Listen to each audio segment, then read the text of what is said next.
Devin Nunes is Donald Trump's biggest congressional defender on the Russia probe. He's now under fire, not from critics, but for his own words. Nunes caught on a secret tape, first reported by Rachel Maddow of MSNBC, admitting that he prejudges the Mueller probe, that he sees House Republicans as, quote, the only ones who can defend Trump regardless of what evidence or crimes Mueller finds. If Sessions won't unrecuse and Mueller won't clear the president, we're the only ones. Which is really the danger. I mean, we have to keep all these seats. We have to keep the majority. If we do not keep the majority, all of this goes away.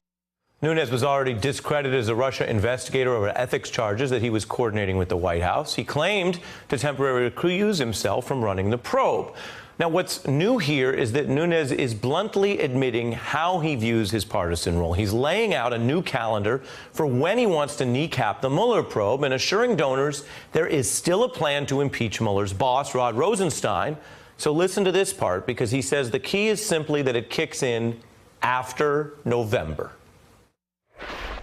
The Senate would have to drop everything they're doing and start with impeachment of Rosenstein. And then you take the risk of not getting Kavanaugh convicted. So it's not a matter of the tape was like Rosenstein. It's a matter of timing. Is a major claim for the Republicans' Intel Committee chair to make, that a plan to abuse congressional power to undercut a national security investigation is just a matter of timing. Nunes is laying out a strategy that is one part Richard Nixon, one part Wyclef Jean, with a ballot proposing that Republicans who want to prematurely shut down Mueller should hold back for now and basically be gone till November. Then they can lash out at the probe after confirming their Supreme Court justice, handpicked by Trump. Now, Nunes did not know his words were being recorded when he was, say, serenading the GOP faithful at that private event, basically assuring them, I'll be gone till November. I'll be gone till November. Yo, tell my donors, I'll be gone till November. Now, Nunes has not retracted this plan. In fact, today his spokesman called the remarks that were caught on tape, quote, routine observations. Now, that's just false.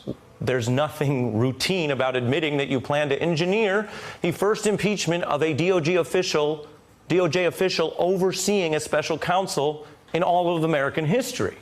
It is suspicious and telling that Nunes wants to shut down this probe before even finding out if, say, Americans are charged for conspiracy or espionage or colluding with foreigners.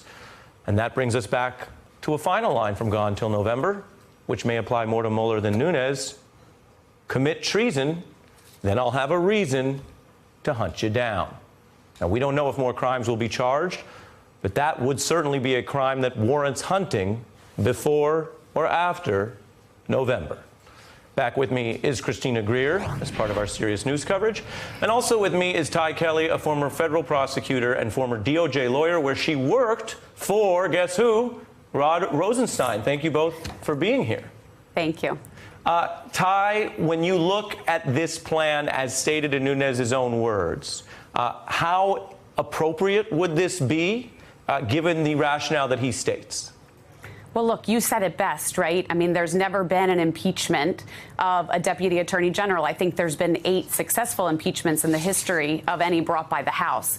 But what's more interesting from a legal perspective is that the impeachment proceedings are based on a run-of-the-mill subpoena dispute. I mean, subpoenas are negotiated, narrowed, argued about every single day. In my criminal defense practice, I probably talk about one every single week, about the scope and the breadth. You hear the saying, the kitchen sink.